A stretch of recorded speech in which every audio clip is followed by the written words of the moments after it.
Legal, a gente deu uma barrigada, só porque aquele assunto é tão importante. O assassino, eu vi que você não quer falar o nome dele. Não dou ibope. Isso. O assassino da Daniela estava conversando com a Glória Maria e dando várias versões. Então, às vezes, então vamos voltar para esse ponto, porque tem muita coisa para contar desse caso. Pode ser assim? Claro, você viu. Porque a gente deu uma barrigada aí pro documentário. Pacto Brutal, participei. É? Eu não assisti ainda. Vale a pena. Vale a pena, Igão. Eu não sei se você pegou esse momento, assim, né? É da minha geração. Foi que ano isso daí? 1992. Não, o assassinato foi em 93, né? Não, 92. Eu tinha... Tá fazendo 30 anos. Foi em 92. Dezembro de... 27, 28 de dezembro, né? 27 de dezembro. De 92. Eu tinha 7 anos. Eu lembro vagamente... Foi uma comoção, Eu né? lembro vagamente dessa comoção e como foi um absurdo tudo isso e tal... Eu preciso ver esse documentário. E é legal você ver pelo seguinte, que o documentário, ele não veio trazer versões. Ele veio, já foi julgado. Isso. Ele veio trazer provas documentais, de testemunha, né? Que até hoje, muita gente, quando vai falar, fala assim, não era aquela atriz que tinha caso com o parceiro de trabalho? Nunca teve. Nunca é o lance da mídia, né? O quanto que a mídia... manipulou aquela história. E virou um folhetim. A própria Glória falou, né? Precisava de um folhetim para vender. Exatamente. E o próprio advogado acabou acrescentando que tinha um diretor italiano que sabia. Não, Mas virou uma loucura, faziam o quê? Eles contracenavam na novela? Era uma parada assim, eles né? estavam... Eles tinham... Era um par, né? Que, na realidade, o par romântico da Dani era o Fábio Assunção. Seria o Fábio Assunção, já estava na sinopse da novela. E aí, no início, ela tem um relacionamento com Bira, não é? Com o personagem lá do assassino. E eles desmancham. Quando desmanchou e começou a chegar o roteiro das gravações, ele já não sendo mais, e que a novela caminhava para o que era o planejado, Fábio Assunção, ele surtou. E ele começou, tipo assim, não, fala com a sua mãe, tem que trocar. E ela falou, não vou. Isso não existe, ninguém influencia minha mãe, não vou fazer isso. E aí ele começou assim, obsessivamente. E aí tramou lá a questão, e não sei se você viu, né? Tinha todo um simbolismo de uma coisa meio magia negra ali, né? Tinha. Uma semana antes foi limpar o terreno lá, porque tinha que ser uma coisa perto de uma árvore, na última lua cheia do mês, e aquela coisa de você tirar o coração, né? Aquilo é uma oferenda, né? Na época, nunca se tocou muito nisso, porque era tão Dessa difícil. parte eu não sabia. Você vai entender. A gente não pode dizer que é isso. Agora, que aquilo foi totalmente ritualizado, planejado, é uma coisa incrível. Você vai ver ali que aquilo tinha um determinado fim. E ele tinha umas histórias de levar uma entidade para o teatro. Tinha umas coisas muito esquisitas. Eu assisti, né, o episódio.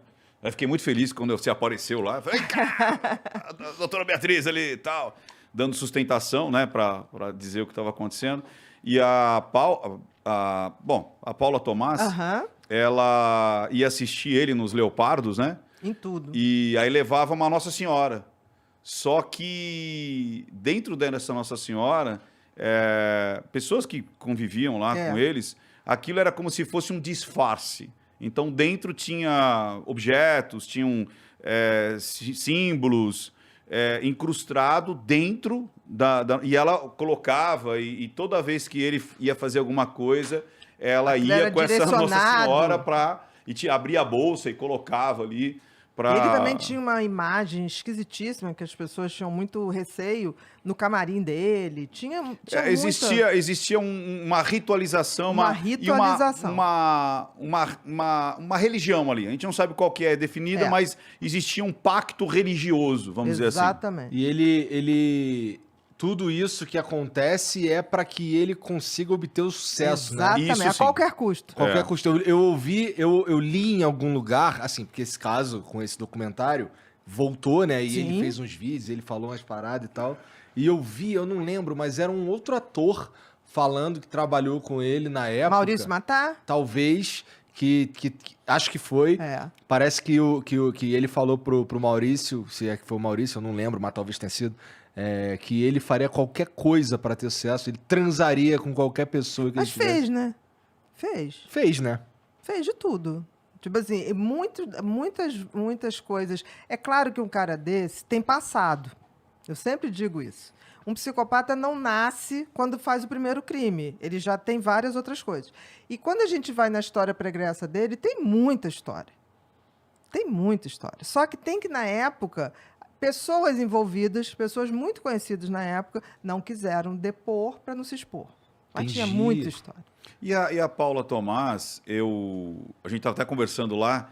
E eu acho que não vão dizer nunca, entendeu? Mas tem muita história pregressa dele. E perguntaram... Como é que tu sabe que tem muita história pregressa se eles não vão dizer nunca? Tu estudou profundamente isso aí?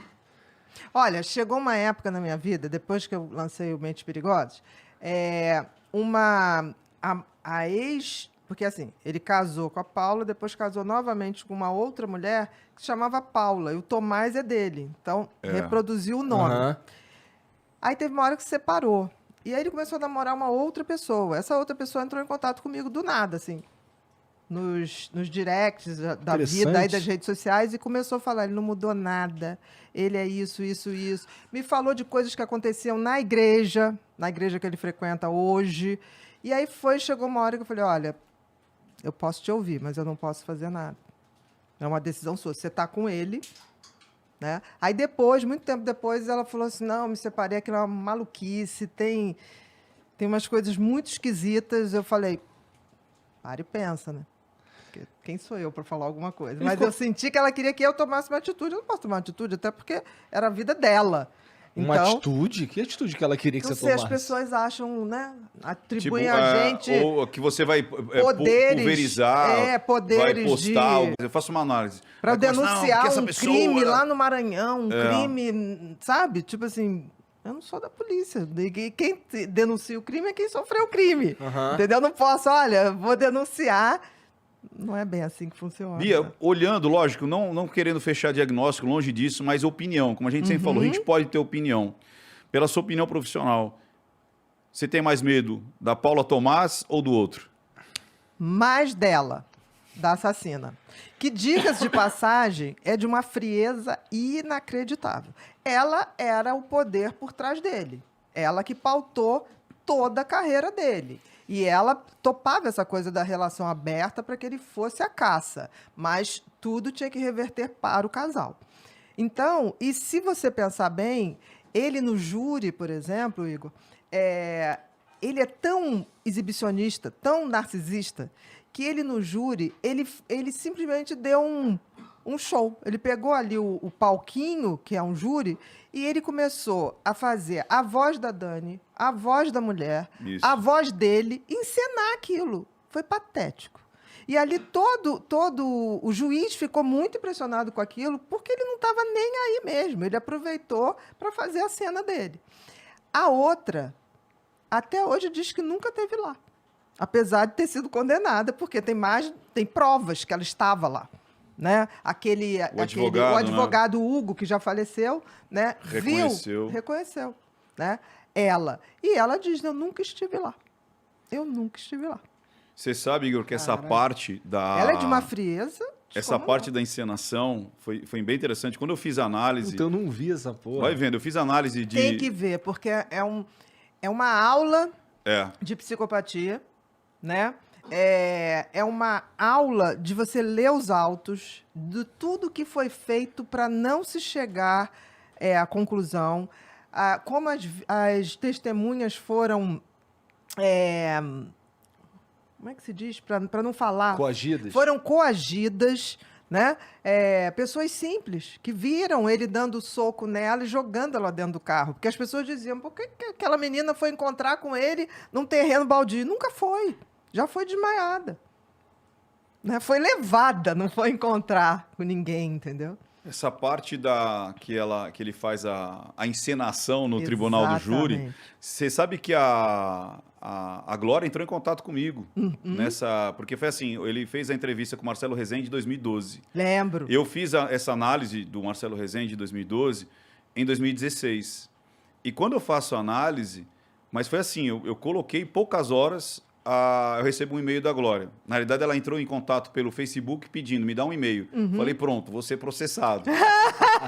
Aí eu dei um e-mail, ela mandou um e-mail desse tamanho, mandando processo. Não o processo. Esclarecendo os fatos. Ela mandou foto, mandou depoimento, perícia, um monte de coisa. E eu não estava entendendo nada, mas foi assim mandou um monte de coisa. Aí eu falei assim, Glória, você é mãe. Se você quer que eu tire a análise, eu tiro agora. E ela falou, não, é o contrário. Eu queria que você estivesse lá no tribunal do júri. Porque o que você está materializando aqui, que eu fiz a análise da linguagem silenciosa, a gente viu lá, só que a gente não conseguiu traduzir em palavras. Exatamente. Porque ele fez um psicogeográfico. Ele se colocava na cena. Então, assim, quando ele conta assim, não, naquele dia eu fui no shopping, aí não sei o quê, a Paula estava no carro e blá, blá, blá, fomos em onde, deixei a Paula não sei o quê, papá. Aí quando vai para aquela cena, que eu acho que até hoje ele desvia, ele deriva. Ele chega e fala Sabe assim, a coisa da mentira? Aí eu estava aqui, aí ela entrou por aqui, eu dei uma gravata, ela tropeça, Isso aí eu mesmo. digo, não! Aí a Paula fala, eu vejo um lampejar de uma faca e não sei o quê. Eu falo, meu Deus, o que você fez? Eu falo, cara, esse cara tá atuando. Claro. E ele estava atuando na terceira pessoa, ou seja, ele se colocou dentro da cena, porque uma das características é para você não errar a mentira. Porque se você coloca-se dentro da cena, fica mais fácil para você lembrar o que você planejou. Aí ela falou, ele fez isso lá, Ricardo. Ele fez isso lá, agora contando.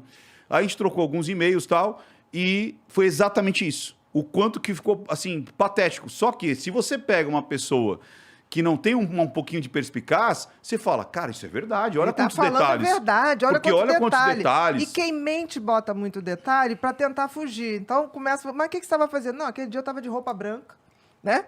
E aí eu, não sei, troquei a roupa, porque aquele dia eu queria botar branco, depois eu troquei a roupa por camiseta preta. A pessoa vai enchendo de detalhes a cena para fugir do foco.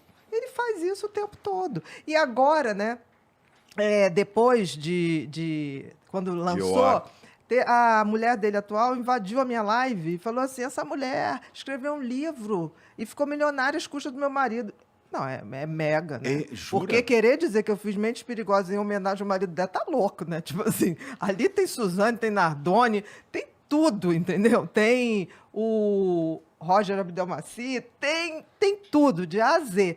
E aí... Só gente boa, hein, Bia? É só gente boa, né? O que eu vou fazer, né?